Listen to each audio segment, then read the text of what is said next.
Hello, moderators in training and Braver Angels moderators and other folks interested in what goes into the design of Braver Angels workshops. So my task here, I'm Bill Doherty. My task here is to talk about the principles that have been underlying the development and the execution of Braver Angels workshops. Just a word about my background. I've been a long-term marriage family therapist, worked with small groups in lots of ways for most of my career.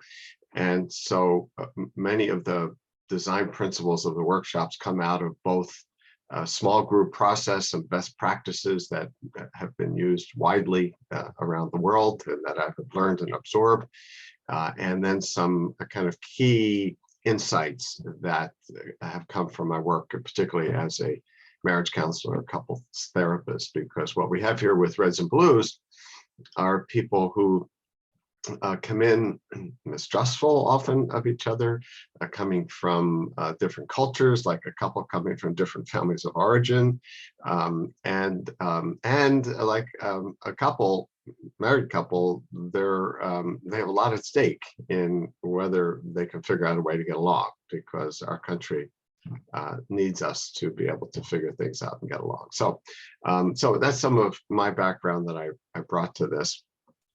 And I want to go through 7 principles that have been guiding the design of the Braver Angels workshops. The first is comfort and accessibility to both Reds and Blues.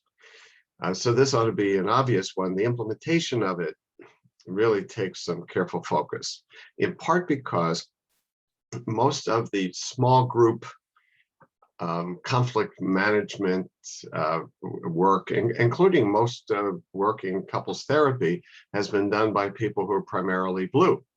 And so it's easy to create workshops and containers for people, if you will, processes for people that have a bluish tint, just because that's where most people come from who do this kind of work. So it's taken some very mindful approaches. Now, having said that, I only realized this principle after the fact. When setting up the initial Red Blue workshop in Ohio, for example, I didn't sit down and say, "Oh, geez, it's you know, what's the design principle in terms of Red Blues?" I just knew how to do it. And then afterwards, developing other workshops and getting feedback from people, realized that this principle was embedded as a key one. So what this means is, for example, neutral language, not red or blue language. So let me give you an example. Some blue language would be at the start of the workshop to say something like, well, we're here to create a safe space for everybody to express themselves, and no viewpoint is better than another. Everybody has validity to whatever they say. Well, okay, you've just alienated Reds on the basis of safe space, and also a kind of a relativistic idea. It's really your feelings that matters, get them out. You know, feelings and viewpoints are the same thing. They're all valid if you believe them. And you know, and a lot of Reds, well, some Blues as well, would say, wait a minute, really, is everything equal? But that might be something that somebody might say at the beginning that would just label this whole thing. This is blue all the way down. Or suppose some red language to come out at the beginning of saying, we're here because this is a great country. It's a country we all love. And we want to bridge divides to make it better.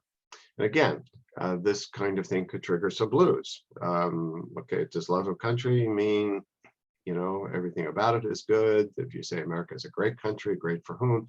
So you could see how right from like the first 30 seconds, you could label something, you could come up with words that tint red or blue. And the second one about this comfort accessibility, second example there, is that there are no touchy-feely group techniques in our workshops. And I sometimes get advice from moderators saying, well, why don't we do some icebreakers at the beginning? People talk about, something they like about where they grew up or whatever. But for these workshops, we have these groups of people who aren't sure they trust everybody. And the kind of groovy, touchy-feely stuff some people may have, they're not sure quite what this is about. So we don't do that. We don't ask for self-disclosure around things that are not political in our red-blue workshops, because people are coming to discuss political issues. So those are a couple of examples of the importance of making it accessible and comfortable to reds and blues. We use neutral language all the way through our workshops. The second principle is a focus on the process of communication, not on the content of what people say.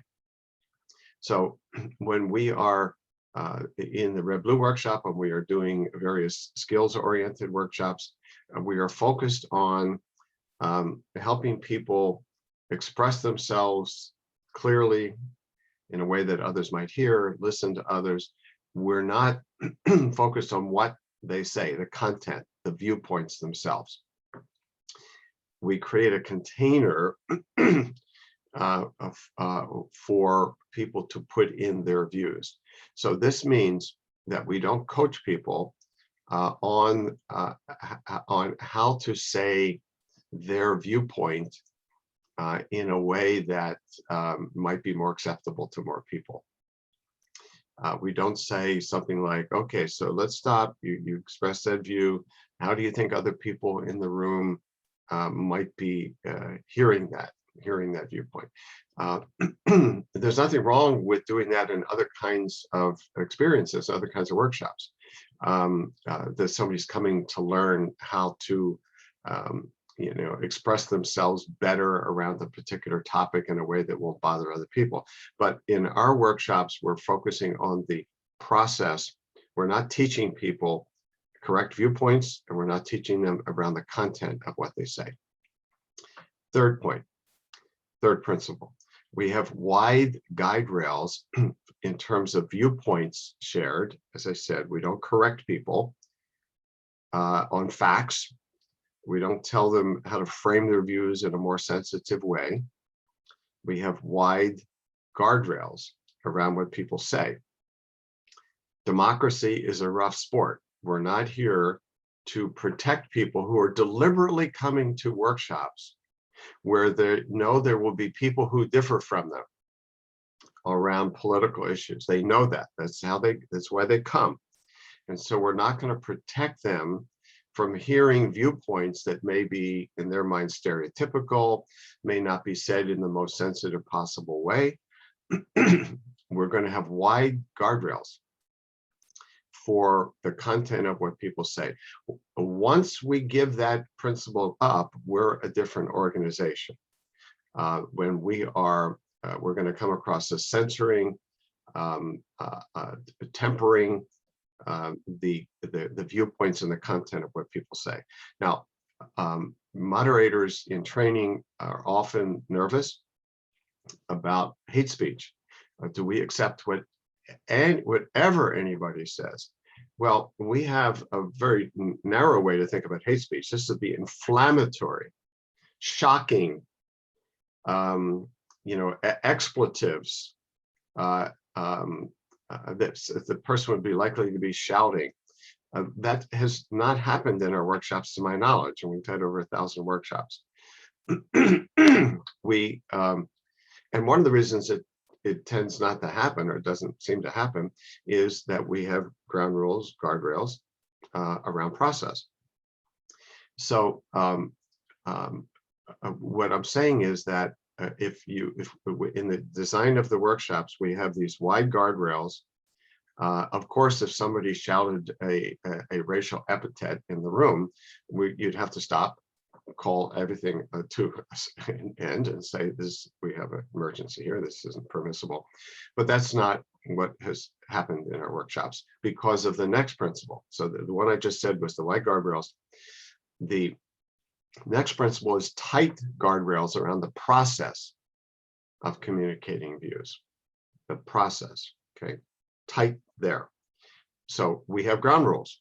We lay them at the beginning. Ground rules, things like not interrupting people, speaking for self, sharing the airtime. We don't just toss out topics for people to go at each other on. That's when you can get really inflammatory things happening. So we have ground rules we enforce, and among those is people agreeing, and at the beginning of the workshop, that they're going to stick to the topic and the questions on the table at a particular time. And when we pose those questions, like the question of what did you learn about how the other side sees themselves, and did you see anything in common? That's one of our most common sets of questions. That's all people can respond to at the time. That's all they can respond to. And I'll talk about some techniques, and we teach techniques about how to do that. But we keep them to the topic on the table and the questions on the table. And this helps to create this zone of discipline. Okay, so wide guardrails for the content, but for the process, it's very disciplined. And including in those is the no critiquing the other side. So in the fishbowl exercise, we have this ground rule that you speak about your own views about how your side's contributions can be good for the country, reservations, concerns about your own side. You don't do comparisons. You don't critique the other side. You stick to your own side. So that's where the power comes from in these workshops, the principle of wide latitude for people to share their viewpoints without censoring on our part, and a tight process of guiding people in the communication, sticking to the topic on the table, sticking to the questions on the table. The fifth principle is humility.